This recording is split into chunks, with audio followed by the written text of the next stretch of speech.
할렐루야. 오늘은 예수님의 겟세마네 동산의 기도에 대한 본문을 읽었습니다.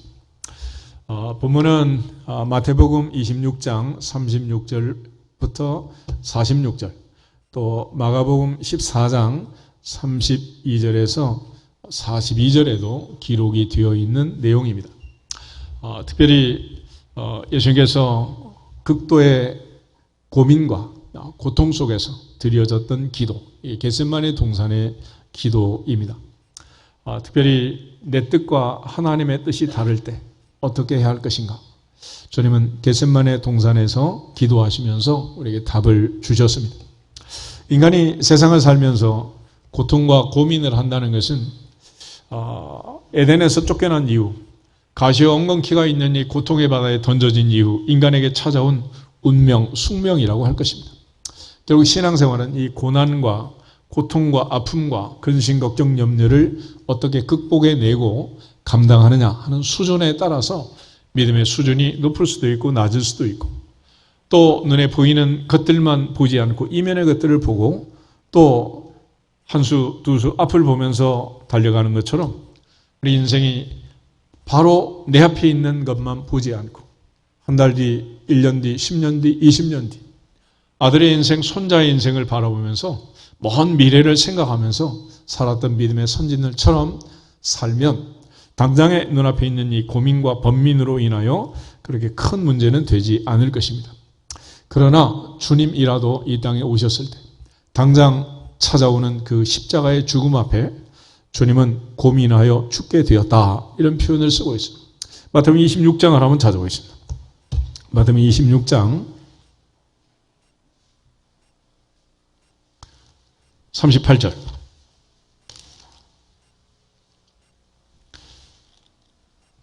마태복음 26장 37절, 38절 두 절만 같이 한번 보겠습니다. 베드로와 세베대의 두 아들을 데리고 가실새 고민하고 슬퍼하사 이에 말씀하시되 내 마음이 매우 고민하여 죽게 되었으니 너희는 여기 머물러 나와 함께 깨어 있으라 하시고. 아멘. 주님은 십자가의 죽음을 앞에 두고 내 마음이 매우 고민하여 죽게 되었다, 이런 표현을 쓰고 있습니다. 하늘 보좌를 버리고 하나님과 동등됨을 취할 것을 여기지 않고 인간의 몸을 입고 이 땅에 태어나서 인성을 가지고 사셨던 그 주님이 당하신 고통이라는 것은 십자가만이 고통은 아니죠. 모든 것을 포기하고 또 내려놓고 인간으로 사셨던 주님, 출생에서 마지막 죽음까지 그 전체가 이제 고통이지만 그러나 가장 큰 절정은 십자가일 것입니다. 그런데 주님은 이제 그 십자가의 고통을 앞에 두고 고민했고 슬퍼했고 마음이 매우 고민했고 죽게 되었다. 우리가 살다 보면 이런 때가 있죠. 그리고 많은 사람들이 요즘도 극단적 선택을 하고 잘못된 결정을 하는, 가론유다 같은 그런 잘못된 걱정으로 인생을 마무리하는 경우가 있단 말이에요. 그렇지만 이러한 극도의 고민과 아픔 속에서, 슬픔 속에서 주님이 보여주신 이 겟세마네 동산의 기도, 그 기도가 가르쳐준 그 답을 마음에 잘 새기면서 어렵고 힘든 인생길에 주 앞에 가는 날까지 영적으로 승리할 수 있기를 주 이름으로 축복합니다. 주님은 특별히 이 겟세마네 동산에서 기도하시면서 제자들에게 유혹에 빠지지 않게 기도해라 부탁하고, 또 베드로, 요한, 야고보 세 제자를 특별히 데리고 가셨고, 오늘 누가복음의 기록을 보면 주님은 습관을 따라 감람산에 가셨다. 습관을 따라 그러면 평소처럼 매주 유주얼 이 말인데, 주님은 그날 밤 갑자기 철야기도 한 게 아니고 평소에 주님은 늘 기도하셨고 늘 하시던 대로 그렇게 한 거예요. 우리가 흔히 경기하는 선수들한테 하는 얘기였잖아요. 연습은 실전처럼, 실전은 연습처럼 그러잖아요. 그러니까 기도라는 것도 평소에 하던 대로 또 기도하고, 위에 왔을 때도 다니엘처럼 전에 하던 대로 하루 3번씩 기도한 다니엘처럼 평소에 기도하던 그대로 습관처럼 기도하셨던 주님처럼 항상 기도하고 쉬지 말고 기도하고 기도하는 삶이 일상이 되어서 어떤 위기가 오든지 잘 넘어갈 수 있기를 주 이름으로 축복합니다. 우리가 운동이란 것도 안 하던 운동을 갑자기 하게 되면 문제가 생깁니다. 기도도 역시 마찬가지. 안 하던 기도를 갑자기 하게 되면 몸도 마음도 힘들지만 사탄의 나라도 갑자기 바빠진다고. 폴리스가 등장하고 막 온갖 하나님도 천군 천사를 동원하겠지만 사탄은 사탄대로 또 막 온갖 방해 공작을 하기 때문에 이게 간단한 일이 아니에요. 그래서 우리가 평소에 기도하다가 40일 새벽 기도 그러면 괜찮지만 안 하다가 갑자기 하게 되면 막 온갖 적들이 등장해서 흔들어댄다. 그래서 예수님의 기도를 통해서 우리가 기억할 것은 습관처럼 평소대로 늘 하시던 대로 주님 기도하셨던 것처럼 기도하는 일상을 회복하기를 주 이름으로 축복합니다. 그것이 주님의 겟세마네 동산에서 우리가 배워야 할 첫 번째 중요한 기도의 모습입니다. 주님은 그날 갑자기 한 게 야곱처럼 어느 날 갑자기 베델에서 철야기도 하고 야복 나루트에서 환도뼈가 부러지고 갑자기 막 하다 보니까 막 이게 온갖 일이 벌어지게 되는 거예요. 하나님 앞에서 다니엘처럼 하루 3번씩 평소에 하던 대로 예수님처럼 평소에 하던 대로 고넬료처럼 매일 3번씩 기도할 때 제9시 기도 시간에 천사가 와서 고넬료야 하나님이 내 기도와 금식을 받으셨다. 내 구조를 받으셨다. 라고 말씀하신 것처럼 평소의 기도가 하나님 앞에 연락되면 위기와 고난과 고민과 이 모든 아픔과 고통이 쉽게 넘어가게 될 줄로 믿습니다. 이때 주님 앞에 같이 기도의 자리에 동참했던 그 베드로가 인생의 말년에 쓴 책이 이제 베드로 전서라는 책이 있는데 베드로 전서 5장을 한번 찾아보겠습니다. 베드로 전서 5장 7절. 베드로 전서 5장 7절 한 절만 같이 읽겠습니다. 베드로 전서 5장 7절 말씀. 너희 염려를 다 주께 맡기라. 이는 그가 너희를 돌보심이라. 아멘. 너희 염려를 다 주께 맡기라. 너희 염려를 다 주께 맡기는 그것이 기도라는 거예요. 기도. 그래서 기도할 때는 오직 믿음으로 기도하고 조금 더 뭐 하지 말라? 의심하지 말아라. 맡길 때는 확실하게 맡겨. 확실하게. 내가 모든 것 다 주님께 맡기면 맡아주실 줄로 믿습니다. 믿음은 맡기는 것이고 주님께 다 염려를 맡기면서 하는 행위가 기도라는 기도. 주님은 지금 겟세마네 동산에서 주님께 다 맡겨버리고 아버지께 다 맡겨버리고 지금 목숨까지 생명까지 맡기고 기도를 하고 있습니다.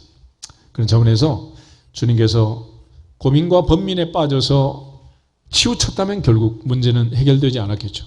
그러나 주님은 늘 너희는 이렇게 기도하라. 하늘에 계신 우리 아버지요. 하늘에 계신 우리 아버지요. 하나님을 향해서 기도했고 하나님께 맡긴 거예요. 그러므로 어떤 일이 있든지 어떤 상황이 발생하든지 빨리 하루라도 빨리 이거는 내가 해결할 수 있는 문제가 아니다. 내 능력 밖의 문제다라는 것을 인정하고 하나님께 맡기시기를 축복합니다. 그것이 최선의 방법이고 그것이 믿음인 거예요. 사람은 할 수 없지만 하나님으로서는 다 하실 수 있느니라. 전능하사 천지를 만드신 하나님 아버지를 내가 믿습니다. 라고 고백했으면 전능하신 분께 맡기시기를 축복합니다. 베드로는 그런 의미에서 맡기라는 거예요. 왜냐하면 8절에 근신하라 깨어라 너희 대적 마귀가 우는 사자같이 두루다니며 삼킬 자를 찾고 있다. 베드로는 주님 기도하실 때 늘 잠자리를 펴고 잠꾸러기를 했습니다. 그는 많은 부분에서 많은 경험을 했고 인생의 말년에 가서 깨닫는 거예요. 기도는 단순히 묵상, 명상, 원고를 읽는 강연, 연설을 하는 게 아니고 목숨 걸고 마귀와 대적하는, 마귀와 싸우는 전쟁이다 라는 걸 안 거예요. 그래서 마귀는 염려를, 걱정을 갖다주고 우리를 흔들어대는 거예요. 그래서 이러한 마귀의 작전에 말려들지 말고 마귀가 흔들어대는 이 모든 근심, 걱정, 염려는 주께 다 맡겨버리라. 할렐루야. 그래서 하나님께 맡기라는. 바울은 로마서 12장에 가면 원수 갚는 것도 하나님께 맡겨라 그랬어요. 맡겨라. 원수를 내가 붙들고 묵상하고 무협지의 주인공 되지 말고 하나님께 맡길지어다. 수풀을 머리에 쌓는 그 하나님이 뒤집는 것은 하나님이 하시는 일이 우리가 할 일이 아니라는 그런 차원에서 전능하신 하나님 앞에 하늘에 계신 우리 아버지 앞에 너희 염려를 다 맡길지어다. 다 맡길지어다. 우리 옆 사람 앞에서 인사하겠습니다. 다 맡깁시다. 다 맡깁시다. 아멘. 내 인생의 염려는 무엇 때문인가? 다 맡기라는. 남편도 아내도 아들도 딸도 손자 손녀도 다 맡길지어다. 무엇을 먹을까 마실까 염려하는 것도 다 맡기라는. 우리가 각자의 형편과 상황에 따라서 그때그때 나를 흔들어내는 많은 고민과 번민이 있지만은 그 모든 고뇌는 주께 맡기라 라고 말씀하십니다. 그래서 하나님 앞에 우리가 맡기고 하나님의 결정에 따르는 거예요. 하나님의 결정에. 그래서 주님의 이름이 있습니다. 주님은 어떤 분이냐? 맡기는 분이다. 생명까지도 맡기는 분이다. 아버지여 내 영혼을 아버지 손에 부탁합니다. 그러니까 예수님은 어떤 분이냐? 하나님께 맡기신 분이에요. 다 맡기시는 거예요. 그런데 그리스도인, 예수를 믿는, 그리스도를 따르는 제자라는 사람들이 맡기지 못하면 그리스도인이라고 할 수 없는 거죠. 그래서 다 맡기라라는. 요한계시록 3장 14절 한번 찾아보겠습니다. 요한계시록 3장 14절. 예수님께서 라오디게아 교회에 편지를 쓰면서 자신을 소개합니다. 예수님은 어떤 분이신가? 계시록 3장 14절 가지겠습니다. 라오디게아 교회 사자에게 편지하라. 아멘이시요 충성되고 참된 증인이시요 하나님의 창조의 근본이시니가 이르시되 아멘. 예수님은 아멘이다. 충성이다. 참된 증인이다. 길이요 진리요 생명이다. 창조의 근본이다. 그 중에 특별히 예수님은 아멘이라. 아멘. 아멘. 그런 차원에서 사도 바울은 그리스도 안에서는 모든 것이 아멘이고 모든 것이 하나님께 맡기면 범사가 형통하며 잘 될 수밖에 없다라는 걸 고백합니다. 고린도후서 1장 20절 한번 더 보겠습니다. 고린도후서 1장 20절. 고린도후서 1장 20절 한 절만 같이 읽겠습니다. 고린도후서 1장 20절. 하나님의 약속은 얼마든지 그리스도 안에서 예가 되니 그런즉 그로 말미암아 우리가 아멘하여 하나님께 영광을 돌리게 되느니라. 아멘. 그리스도의 약속, 하나님의 약속, 말씀을 들을 때는 언제나 아멘 하는 아멘. 아이들이 성장해서 이제 남편도 만나고 아내도 만나고 평생 이제 둘이 같이 사는 가정을 이루게 되잖아요. 우리가 뭐 회의를 하고 잠깐 만나고 그럴 때 뭐 반대하고 이런 거야 뭐 어떻겠어. 여당 야당 극한의 반대를 하면서 싸우고 다투고 그래봤자 뭐 내년 총선하면 또 임기 끝나면 바뀌잖아. 그래서 잠깐 하다가 사라지는 건 괜찮아. 그런데 한평생 같이 살아야 되는데 피해야 할 대상이 있다는 거예요. 그 중에 으뜸이 되는 순위에 들어가는 대상이 뭐냐? 부정적인 사람. 이런 사람은 피하라. 그러니까 무슨 일 할 때마다 이것도 안 돼, 저것도 안 돼, 이것도 하지 마라, 저것도 하지 마라. 계속 그렇게 반대를 하면 살 수 있어요? 없어요? 살겠어? 죽겠어? 벌써 숨이 콱 막혀. 그래서 아이들이 배우자를 만나서 살 때 껍데기 보지 말고 인물 보지 말고 스펙도 보지 말고 이 아이가 긍정적인지 부정적인지 그걸 보라는. 모세가 광야에서 40년을 살았습니다. 왜 힘들었어요? 여호수아 갈렙처럼 순종하는 사람이 많으면 좋은데 10명의 정탐꾼 60만이 계속 원망하고 반대를 하는 거예요. 하나님께서 소명을 주시고 명령하시고 지금 가나안을 향해 가고 있는데 430년 종살이에서 해방을 시켰는데 못 가겠다는 거예요. 애굽으로 돌아가자는 거예요. 그럼 이게 얼마나 힘들겠어요. 그래서 모세의 사역은 참 힘이 든 거예요. 힘이 들어. 우리가 어떤 경우에라도 그리스도 안에서는 예가 된다. 그러므로 우리가 아멘하여 하나님께 연루의 영광을 돌리게 된다는 말씀처럼 범사의 아멘으로 충성되고 착한 참된 증인으로 살았던 주님의 뒤를 따라갈 수 있기를 축복합니다. 주님은 십자가를 앞에 두고도 하나님께서 사명을 주셨을 때 아멘 하셨다. 아멘. 아멘. 만약 우리 보고 십자가 지고 죽으라고 하면 어떻게 되겠어? 세상에 난리가 나겠지. 난리가 나. 그렇게 생겼어요. 10원짜리만 손해를 봐도 아주 잠을 못 자는데 생명을 내놓으라 그러면 이게 되겠냐고. 이게. 그런데 이러한 삶을 살다 보면 그런 때가 오게 된다는. 그런데 주님은 어떤 마음으로 죽기까지 복종할 수 있었을까? 마태복음 11장에 가면 예수님은 나는 마음이 온유하고 겸손하다 그랬습니다. 빌립보서 2장 5절에 가면 너희 안에 이 마음을 품으라 곧 그리스도 예수의 마음이다. 그 마음은 온유하고 겸손하신 마음. 근데 반대편에는 누가 있느냐? 사탄이 있는데 사탄, 마귀는 교만과 거짓으로 똘똘 뭉쳐 있습니다. 그래서 교만과 거짓을 이기는 주님의 마음은 온유와 겸손이었다. 온유와 겸손이. 그래서 예수님은 늘 온유했습니다. 모세는 지면의 모든 사람보다 그 온유함이 승했지만 이 반대하는 사람은 계속 살다 보니까 그가 온유를 상실하고 만 거예요. 그래서 마태복음 5장에 한 팔복을 얘기할 때 온유한 자의 복이 있습니다. 온유한 자는 복이 있나니 저가 땅을 기업으로 받을 것이며 그래서 근데 모세는 온유를 상실함으로 가나안에 못 들어갑니다. 땅을 기업으로 받지 못한 거예요. 우리가 어떠한 일이 벌어지더라도 온유하고 겸손하신 주님의 마음을 품고 하나님께 영광을 돌리기를 주름으로 축복합니다.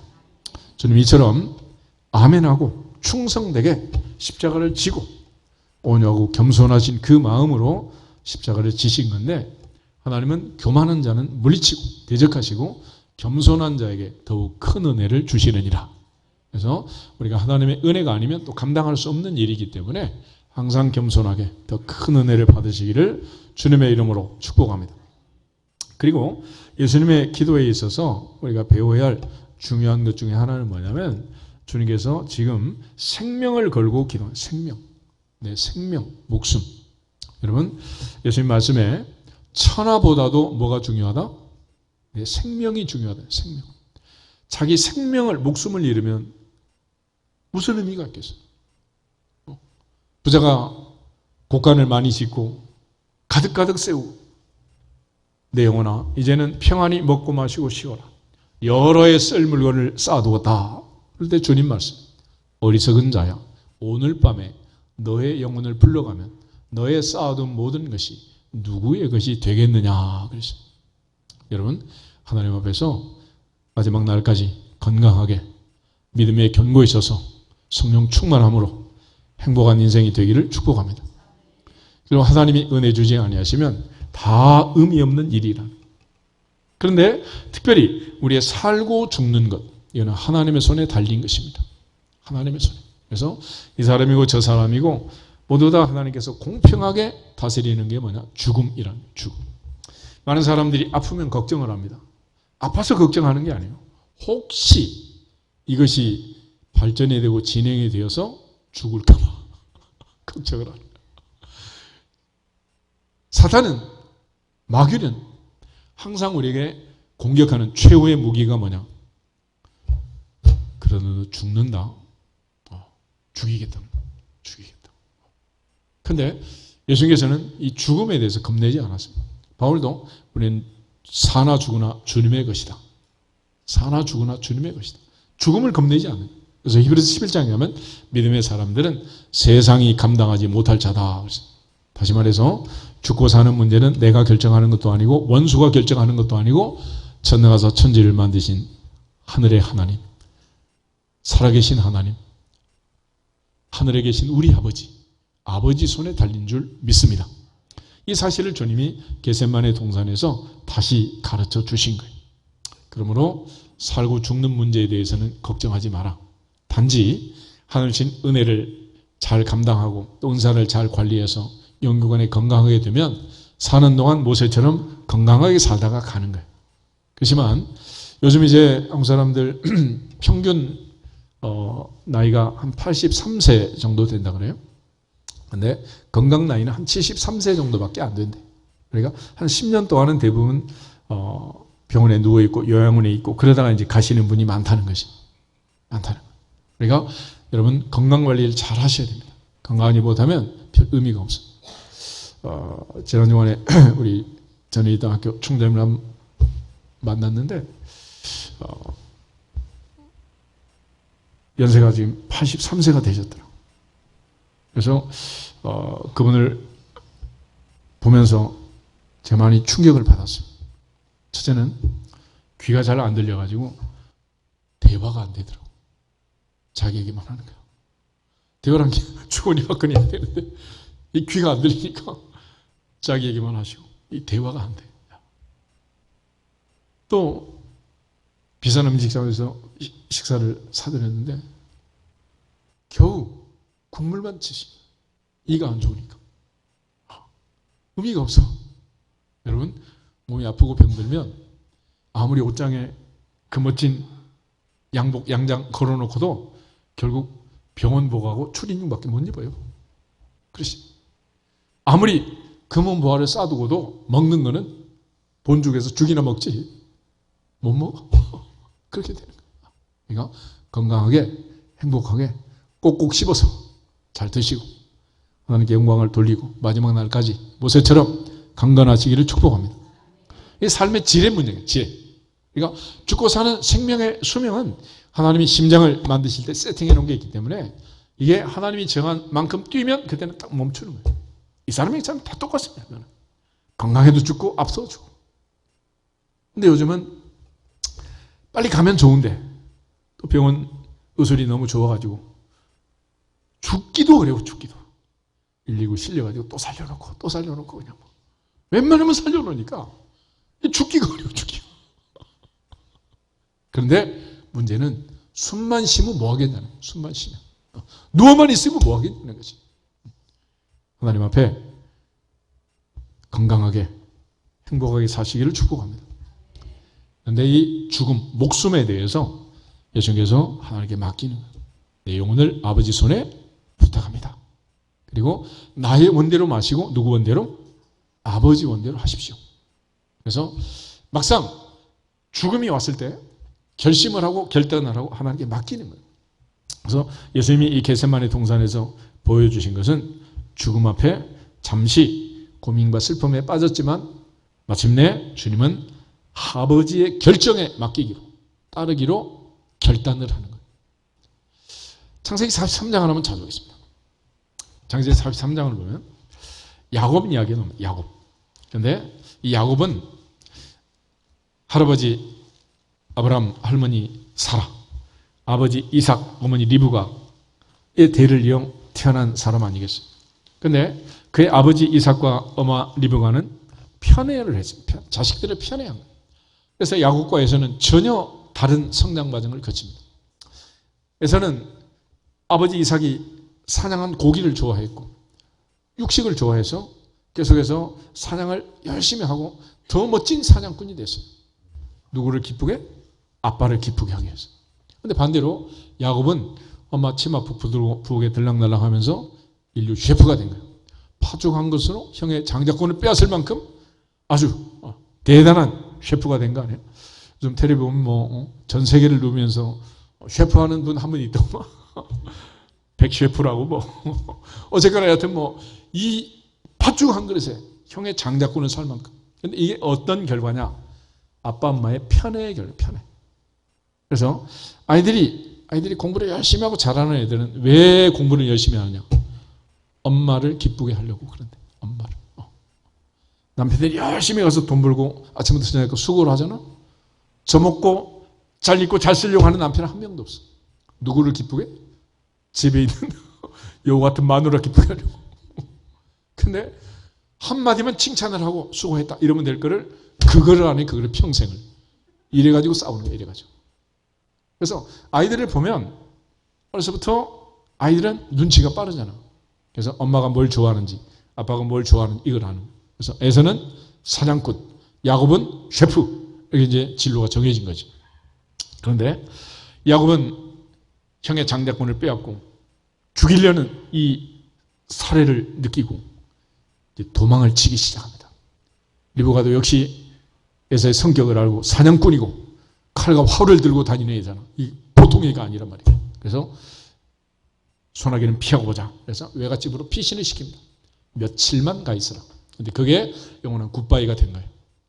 더 이상 야곱은 엄마를 보지 못했고 리브가는 아들을 보지 못했습니다. 그런데 야곱은 외갓집에 가서 완전히 퐁당 빠진 여자가 한 명 있었지. 외삼촌의 둘째 딸 라헬. 보자마자 완전히 풍덩 빠진 거예요. 그래서 이 사실을 알고 라반이 7년 동안 종살이 시켰습니다. 7년 후에 내가 딸을 주겠다. 그리고 7년 수고하고 계시는 것을 수일같이 여기고 고생을 했는데 신방 차리고 눈 떠보니 신부가 또 바뀐 거예요. 그리고 첫째를 먼저 보내지 둘째를 먼저 보내는 법은 없다. 이러면서 또 7년을 일을 하도록 합니다. 그래서 14년 동안을 외삼촌이 야곱의 노동 착취를 하는 거예요. 그래가지고 14년 동안 원하지 않는 아내가 4명이 되고 아들 12에 딸 하나를 낳고 이런 인생을 살게 되잖아요. 그런데 야곱은 이처럼 아버지 어머니의 편애 속에 자랐기 때문에 역시 4명의 아내 중에 또 라헬을 특별히 편애를 했습니다. 그리고 라헬이 막내를 낳다가 세상을 떠나자 11번째 라헬이 낳은 아들 요셉과 베냐민에 대한 편애가 심했어요. 그래서 채색 옷을 입혀놓고 이제 나머지 형제들은 전부 들에 가서 양을 치도록 했잖아요. 이게 형제들이 화가 나지 않겠어. 그래서 애를 팔아버리고 애굽에 종살이를 하도록 이스마엘 상인들에게 인신매매를 한 거죠. 그리고 채색 옷에 염소피를 묻혀다가 아버지의 아들의 옷인가 아닌가 보소서 이러면서 애가 죽었다고 이제 얘기를 한 거예요. 그러고 나서 야곱이 얼마나 슬피 울었는지 음부에 내려가는 것처럼 통곡을 했다고 그래요. 그 마음을 알겠어요? 자식이 죽으면 마음에 묻는다는데 특별히 그렇게 사랑했던 아들 채색 옷을 입히고 장자의 몫을 주고 그래서 요셉 지파는 없고 에브라임 지파, 므낫세 지파 두 지파의 몫을 준 거예요. 야곱의 인생에 11번째 아들이 장자가 된 거죠. 그러나 하나님께서는 4번째를 유다를 통해서 아브라함과 다윗의 자손 예수님을 이제 보내신 거죠. 그런데 이제 요셉이 팔려가고 죽은 줄 알았던 세월이 지나고 30의 총리가 되고 7년 풍년이 지나고 흉년 2년 차 39세가 되었을 때 22년의 세월이 지난 다음 형들이 오고 가고 곡식을 사러 왔다 갔다 하다가 더 이상 안 가는 거예요. 야곱이 눈치가 이상해서 물습니다. 왜 안 가니? 그러니까 못 갑니다. 왜 못 가니? 베냐민을 데려가야 된다는 거예요. 그래서 야곱이 마지막 이제 결단을 하는 겁니다. 하나님 앞에 이 아이를 맡기면서 그리고 마지막 결심과 결단을 하는 거예요. 내 아우도 데리고 떠나 다시 그 사람에게로 가라. 전능하신 하나님께서 그 사람 앞에서 너에게 은혜를 베푸사 그 사람으로 너희 다른 형제와 베냐민을 돌려보내게 하시길 원하노라. 당시 시므온이 대신 볼모로 이제 잡혀 있었는데 하나님 앞에 맡기면서 마지막 내가 자식을 잃게 되면 이르리로다. 하나님께 마지막 생명 같은 목숨 같은 막내 아들을 떠나보내게 됩니다. 그래서 우리가 흔히 붙잡고 있지 말고 내려놔라 그러잖아요. 내려놔라. 몽골 선교사 이영규 선교사가 썼던 책이 내려놓음이라는 책이 있었죠. 내려놓음. 베스트셀러 같은데 읽기만 하고 안 내려놓으니까 더 내려놓음 이런 책을 썼잖아. 근데 더 내려놓음 그래도 안 내려놔. 우리가 할 일은 다 내려놓음. 마지막 창세기 43장에서 야곱의 인생에 마지막 다 내려놓는 게 뭐냐? 막내 아들 베냐민을 내려놓는 거예요. 그리고 이 아이가 떠나갑니다. 얼마나 두렵고 떨리고 가슴이 아팠겠어. 그런데 그가 하나님 앞에 맡기고 내가 자식을 잃게 되면 이리라.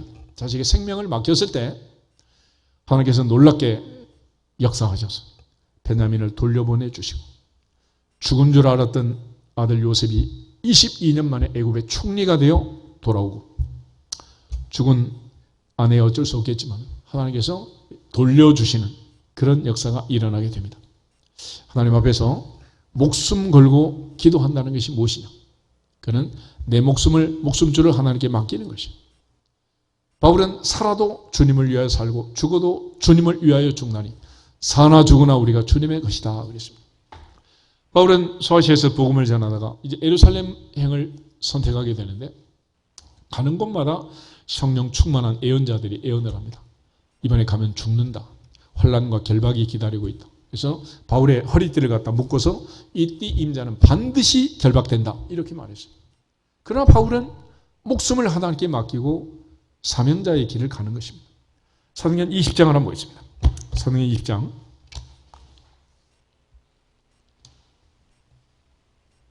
22절에서 24절.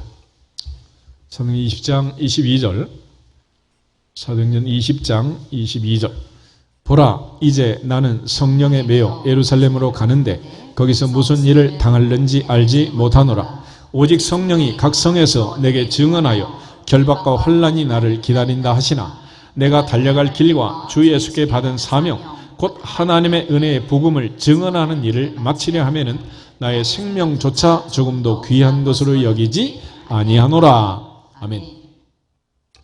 아무리 내가 죽는 일이 있다 하더라도 하나님께 받은, 주님께 받은 사명, 복음 전파의 사명을 마치기까지 나는 죽기를 각오한다 라고 일사각오로 그는 하나님께 생명을 맡기고 달려갈 길을 마칠 때까지 최선을 다한 것. 지난주일날 우리 에스더 전도회 헌신 예배했는데 에스더 4장 마지막 에스더의 결단과 고백은 내가 죽으면 죽으리로다. 생명을 하나님께 맡기는 생명. 그래서 겟세마네 동산의 기도, 그 기도의 마지막 결정은 뭐냐? 생명을 맡기는 것입니다. 그래서 예수님께서 마음을 다하고 목숨을 다하고 뜻을 다하고 힘을 다하여 주 여호와 너희 하나님을 사랑하라 이랬잖아요. 거기서 목숨을 걸고 하는 게 뭐냐? 그게 기도라는 거예요. 마음을 다해서 찬양하고 목숨을 다해서 기도하고 뜻을 다해서 말씀을 듣고 힘을 다해 봉헌하는데 목숨 걸고 하는 일은 뭐냐? 기도하는 거예요. 기도. 그러므로 기도 시간에 잠꾸러기 하던 이 베드로에게 마음은 온전히 이르되 육신이 약하다. 주님 말씀하시면서 그렇게 기도해서 될 일이 아니라는 거예요. 하나님 앞에 목숨 걸고 주님은 아버지의 결정에 따르겠습니다. 라고 결단한 거예요. 그러므로 우리가 어떤 일을 만날 때 더 이상 결정권이 내 손에 있지 않다라는 사실이 깨달아지면 빨리 하나님께 엎드려 맡길지어다.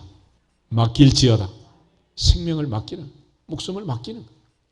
난치병, 불치병, 어떤 병마도 물질의 문제든지 자녀들의 문제든지 내가 해결할 수 없는 문제가 왔을 때 맡기라는. 사탄이 욥을 공격할 때 루트는 4가지였습니다. 첫째는 물질, 두 번째는 자녀, 세 번째는 질병, 마지막은 인간관계를 통해서 제 친구를 통해서 그를 공격했습니다. 어떤 쪽으로 내 목숨줄을 쥐어오든지 하나님께 맡길지어다. 그게 바로 겟세마네 동산의 주님의 기도입니다.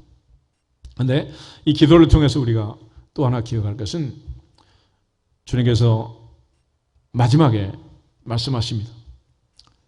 일어나라 함께 가자. 보라 나를 파는 자가 가까이 왔느니라. 겟세마네 기도 3박 4일 할 수 있는 게 아닙니다. 원아웃 1시간만 기도하자 그래서 한정없이 할 수 있는 게 아닙니다. 잠시 잠깐 때가 있다. 때가 있어. 전도 3장에 있는 말씀처럼 범사에 기한이 있고 천하만사가 다 뭐가 있다? 때가 있다는 거예요. 우리가 기도라는 것 무한정할 수 있을 것 같지만 하나님이 정한 때가 있습니다.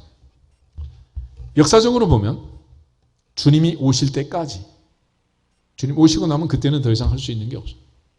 주님 재림하기 전. 두 번째는 내 인생이 목숨줄이 붙어 있을 때 숨이 끊어지면 그 다음에는 할 수 없는 거예요.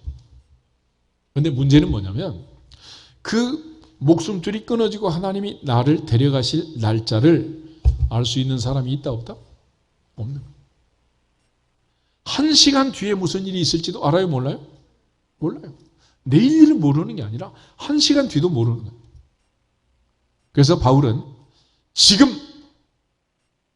우리가 기도하고 은혜 받을 수 있는 때를 한정적으로 얘기를 해요. 고린도서 6장을 한번 찾아보겠습니다. 고린도서 6장 1절 2절. 고린도 후서 6장 1절 2절. 가져겠습니다. 우리가 하나님과 함께 일하는 자로서 너희를 권하노니 하나님의 은혜를 헛되이 받지 말라. 이르시되 내가 은혜 베풀 때에 너에게 듣고 구원의 날에 너를 도왔다 하셨으니 보라 지금은 은혜 받을 만한 때요 보라 지금은 구원의 날이로다. 아멘. 언제? 지금이라. 지금.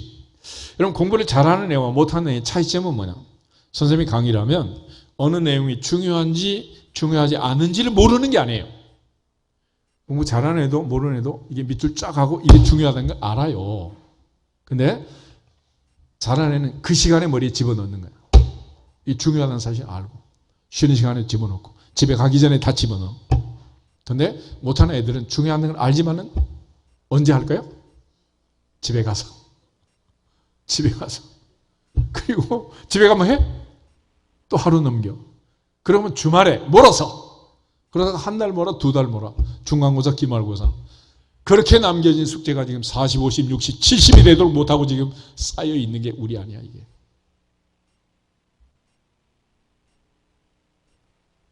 바둑을 잘 두는 사람, 못 두는 사람은 차이점은 이렇대요.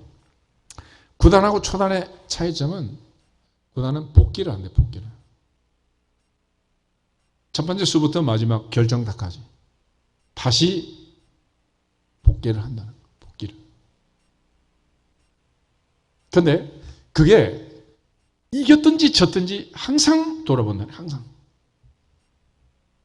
못하는 사람은 어떻게 해요? 그걸로 그냥 끝나는 거야.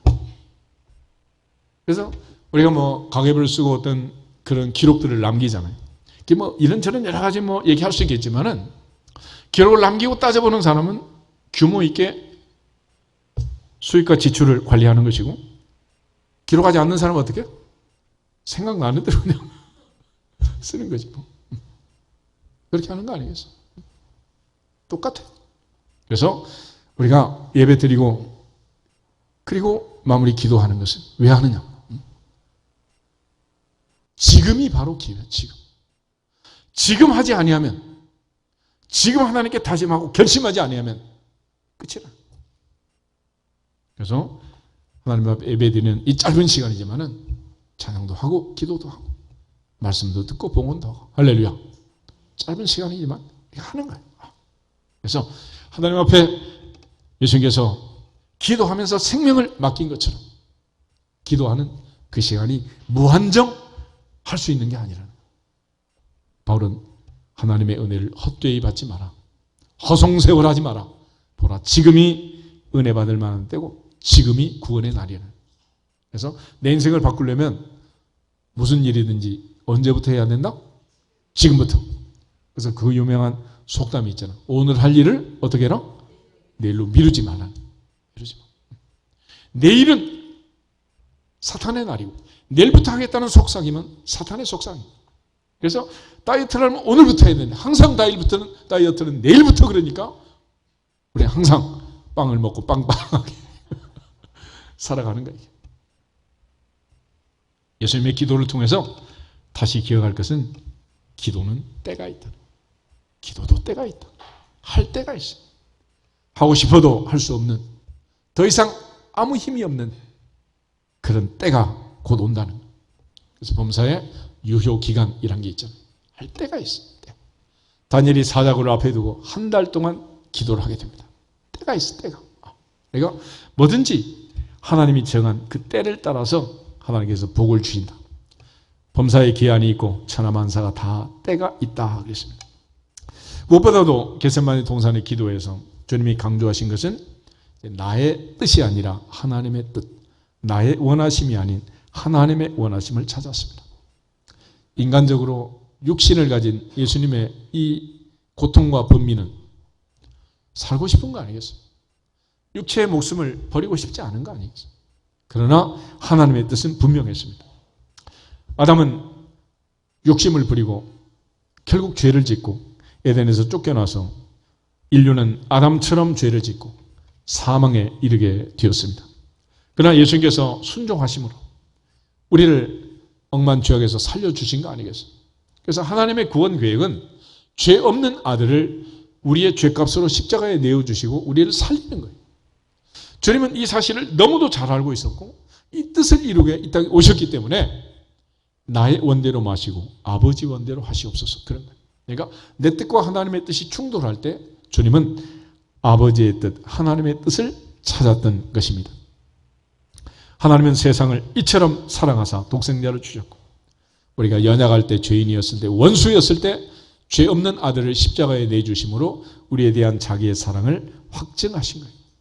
그래서 주님이 십자가에 죽는 것은 너무도 분명한 하나님의 뜻이었지만은 인간적으로는 그 뜻을 순종하고 복종한다는 것이 너무 큰 고민과 번민이었다는 것을 주님이 고백하고 있습니다. 그러나 주님은 나를 사랑하사 나를 위하여 자기 자신을 버리시고 하나님의 뜻을 따라 자기 자신을 내어주심으로써 우리를 구원해 주신 줄 믿습니다. 히브리서 10장 말씀을 한번 찾아보겠습니다. 히브리서 10장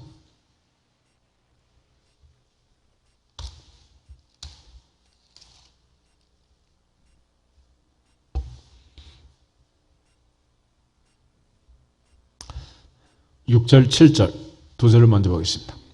번제와 속죄의 제는 기뻐하지 아니하시나니 이에 내가 말하기를 하나님이여 보시옵소서 두루마리 책에 나를 가리켜 기록된 것과 같이 하나님의 뜻을 행하러 왔나이다 하셨느니라. 아멘.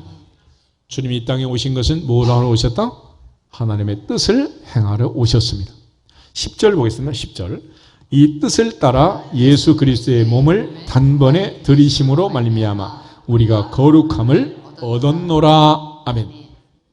하나님의 뜻은 우리의 거룩함이라는 그 뜻을 이루기 위해서 주님은 자신을 단번에 십자가에서 내어주신 것입니다. 이처럼 주님은 하나님의 뜻을 이루기 위한 죽음을 능히 감당하고 두려워하지 않고 하나님의 결정에 따라서 죽으라면 죽겠습니다 라고 결단하고 죽음의 자리에 이른 거예요. 그 결과 하나님이 다시 그를 살려서 지극히 높은 하나님 보좌 우편에 앉히시고 하늘에 있는 자, 땅에 있는 자, 땅 아래에 있는 모든 자의 무릎을 예수 이름에 꿇게 하시고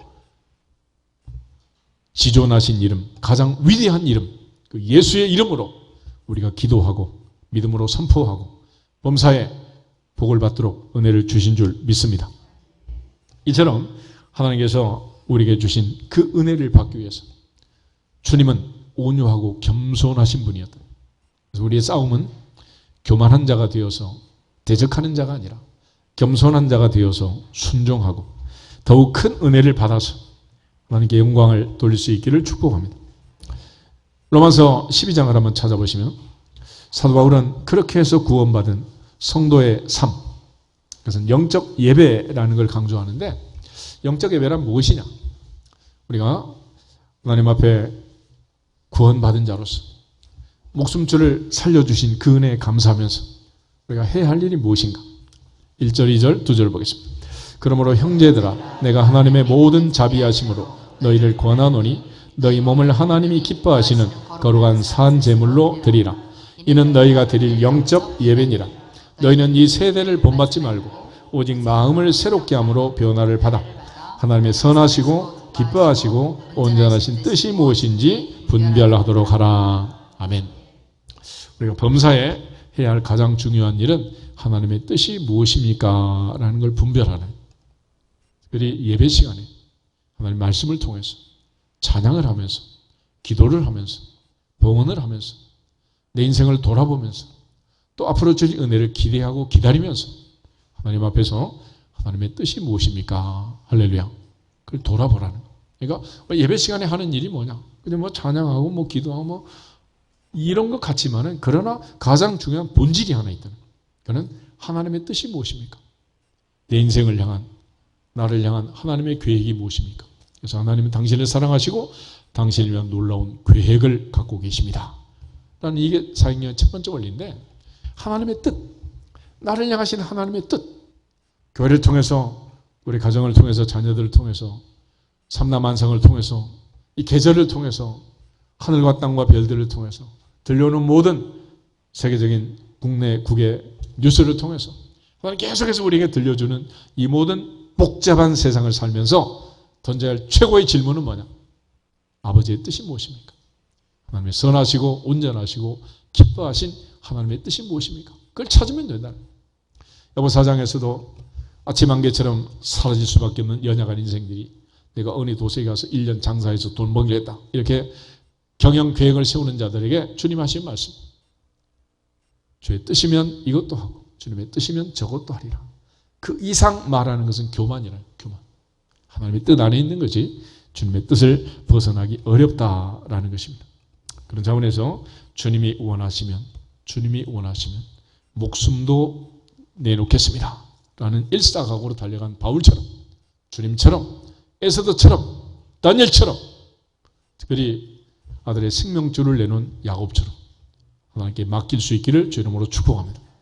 그것이 겟세마네 기도의 중요한 원리라는 거예요.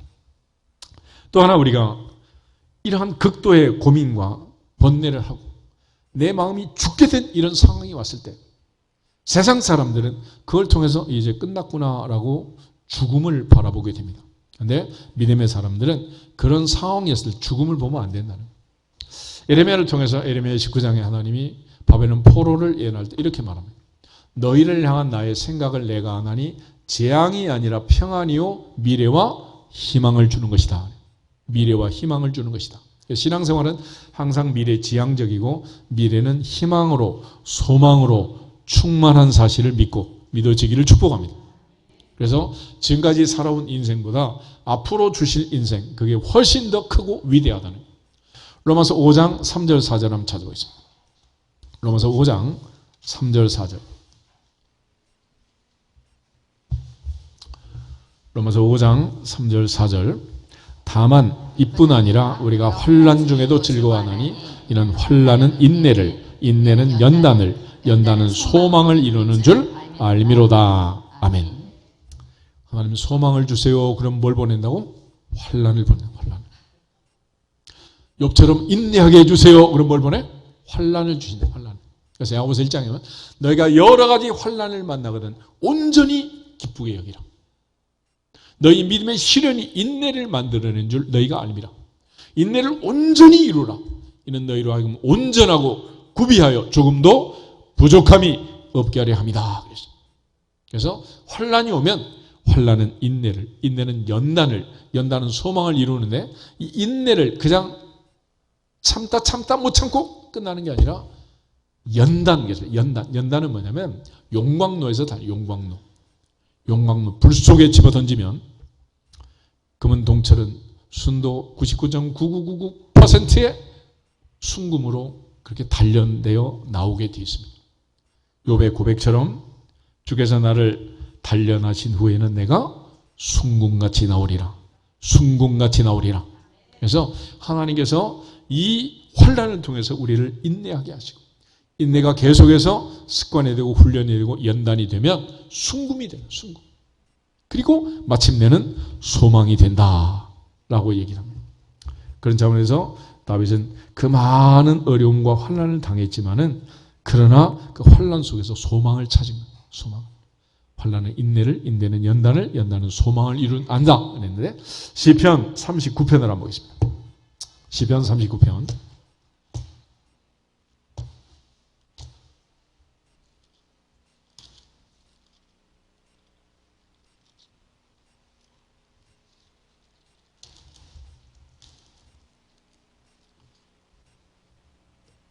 칠 절 한 절만 같이 읽겠습니다. 39편 7절. 주여 이제 내가 무엇을 바라리요 나의 소망은 주께 있나이다. 아멘. 주여 이제 내가 무엇을 바라리요 나의 소망은 주께 있나이다. 아멘. 앞에 지금 프랭카드 계속 걸어놨는데 뭐라고 써져 있어? 한번 읽어보겠습니다. 시작.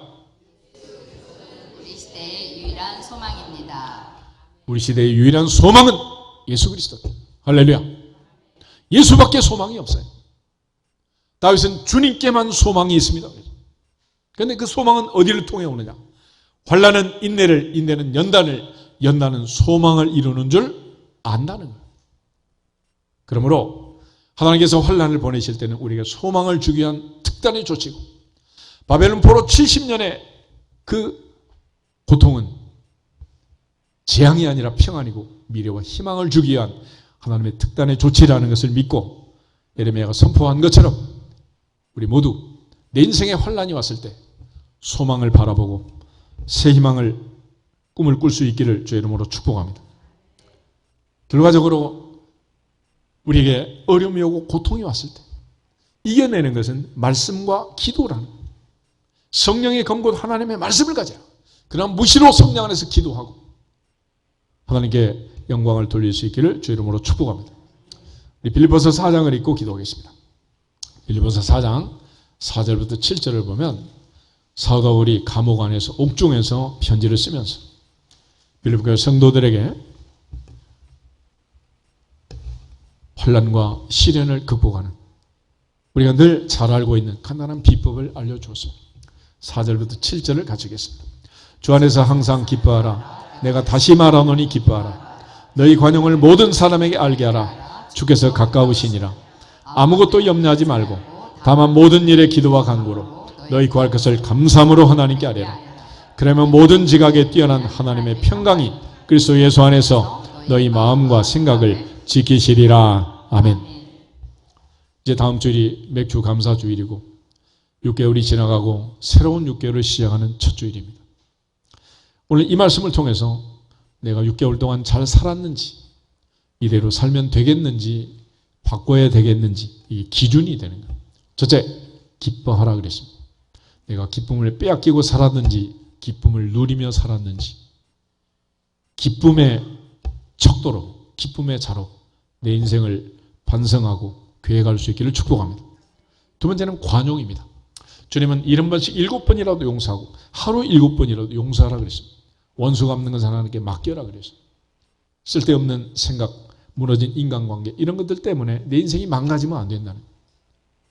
첫째는 하나님 사랑, 둘째는 이웃 사랑, 원수도 사랑하면서 관용해라. 왜냐하면 내가 연약할 때, 죄인이었을 때, 원수였을 때 주님은 다 덮어주시고 사랑해 주셨잖아요. 내가 너희를 사랑한 것 같이 너희도 서로 사랑하라 말씀하신 그 말씀을 기준으로 해서 내가 지금 척지고 살고 있는지, 행복하게 형통하게 서로 덮어주고 위로하고 살고 있는지, 이 두 번째 기준입니다. 세 번째는 6절의 기도입니다. 기도에 네 가지 원칙이 있어요. 아무것도 염려하지 마라. 두 번째는 모든 것이 다 기도 제목이다. 세 번째는 감사함으로 기도해라. 마지막은 하나님께 기도해라 그랬습니다. 하나님께 기도해라. 우리가 근심 걱정 염려 없는 사람이 어디 있겠어요. 그러나 바울은 감옥 안에서 하나님 앞에 기도하면서 빌립보 성도들에게 아무것도 염려하지 말라 그랬습니다. 염려할 일을 다 기록을 하시고 타이틀을 바꾸라는 거예요. 기도 제목, 감사 제목, 간증의 제목. 할렐루야. 그리고 하나님께 맡기면 하나님께서 반전의 반전, 역전의 역전으로 우리 인생을 변화시켜 주실 줄로 믿습니다. 그리하면, 기뻐하면, 관용하면, 기도하면 모든 지각에 뛰어난 하나님의 평강이 그리스도 예수 안에서 우리 마음과 생각을 지켜주실 줄로 믿습니다. 하나님의 은혜와 평강이 우리 마음에 충만하기를 축복합니다. 대제사장 기도의 마지막은 바로 이 평강을 얘기합니다. 평강 주시기를 원합니다. 예수님 부활하신 다음에 제자들이 문을 잠그고 두려워할 때 그들 중에 오셔서 너희에게 평강이 있을지어다. 평강이 있을지어다. 평강이 있을지어다. 지난 6개월 지켜주신 그 하나님의 은혜로 또 남은 6개월 새롭게 시작하는 이 전환점에서 여러분 모두의 마음에, 생각에, 가정에, 자녀들의 인생에, 교회, 이 나라, 이 땅에, 지구촌에 하나님의 평강이 임하기를 주님의 이름으로 축복합니다. 다 같이 주 예수 그리스도의 이름으로 평강이 있을지어다 선포하고 기도하겠습니다. 주 예수 그리스도의 이름으로 평강이 있을지어다.